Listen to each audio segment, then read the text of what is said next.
საპროტესტო აქცია მიმდინარეობს საგანგებო სიტუაციების სამსახურის ცენტრალურ ოფისთანაც. მოქმედი და სამსახურიდან გათავისუფლებული თანამშრომლები ოთარ გიორგაძის გადადგომას მოითხოვენ. ამ მიზნით მათ შიმშილობაც დაიწყეს. აქციის მონაწილეები ხელმძღვანელ სამაშველო ბრიგადების პირადი ინტერესების გამოყენებასა და ფინანსურ მაქინაციებში ადანაშაულებენ.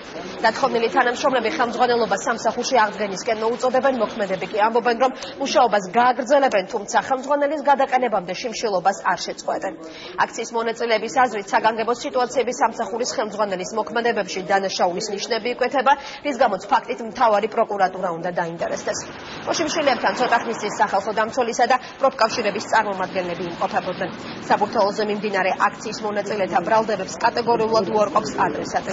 ოთარ გიორგაძე ამბობს, რომ საპროტესტო გამოსვლა პროფკავშირების მიერ არის ორგანიზებული. ჩვენი მოთხოვნებია, რომ გიორგაძე და მისი დიშვილი სასწრაფოდ განთავისუფლებული იყო დაკავებული თანამდებობიდან, რადგან სერიოზული დანაშაულებები აქვს ჩადენილი ამ სამსახურში.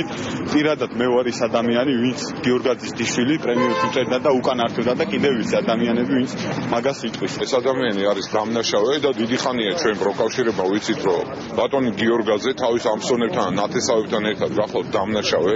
დანაშაულის ნიშნები აი აქ ამ კარავზე არის გამოკრული, როგორ მიდიოდნენ ადამიანები საგურამოში მის დაჭაზე და თბილისის ზღვაზე თევზებს ცეცხლი ნამდვილად არ ეკიდა, რომ ამ მეხანძრეებს ჩაერთო თან თითოეული ხანძრის ჩაქრობას 7 საათი და 8 საათი არ ჭირდება.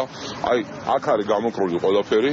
არიან ფიზიკური პირები, მეხანძრეები, რომლებიც აცხადებენ, როგორ უწევდნენ მათ პრემიებს და ხელმძღვანელობა როგორ ართმევდა ამ პრემიებს უკან მასთან და ზემოთ მისატანად. ეს გახლავთ თაღლითობა, ეს სერიოზული დანაშაულის ნიშნებია. დეტალებია ეს, თქვათ, რაც დღეს არის ცნობილი, აი ეს ჩვენთვის დღემდე ფაქტობრივად ცნობილი არ ყოფილა და ეს ამაზე აუცილებლად უნდა დაინტერესდეს პროკურატურა. ჩვენ აუცილებლად მიმართავთ კიდევაც პროკურატურას და შესაძლოა იკვეთებოდეს კიდევაც დანაშაულის ნიშნები. არ არის გამორიცხული. ჩვენ დღეს ვაკვირდებით ყველა განყოფილების უბრალოდ დავიბარე და უთხარი, რომ ეხლა მიგზანდით და ყველა შეეკითხეთ, ვინმე თუ სურვილი ექნება, რომ გავწევრიანდეთ პროკავშირებში ყველანი და მოვაწერო მე პირადად კოლექტიურ ხელშეკრულებას. მე ახლა 1200 კაცზე პასუხისმგებლობას ნამდვილად ვერ ავიღებ და ემათ მაგალითად ვერ მოვაწერდი წინასწარ ხელს. რო გაიკითხეს სამწუხაროდ 30-40 კაცის მეტი არ აღმოჩნდა და მე კოლექტიურ ხელშეკრულებას ფიზიკურად ვერ მოვაწერდი. იქ უნდა იყოს ნახევარი მაინც გაერთიანებული კოლექტიურ ხელშეკრულებას მოვაწერო.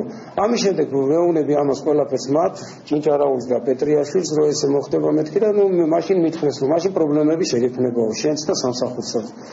აი აქედან იწყება ეს ყველაფერი, მე ეს დაჩები, ეს პრემიები, ეს უკვე ბევრჯერ დაიწერა, ბევრჯერ არის ახლა, ამას რო იძახიან, ერთი წელია იძახიან, რა პრობლემაა, არსებობს სათანადო ორგანოები მიმართონ და გამოიძიონ.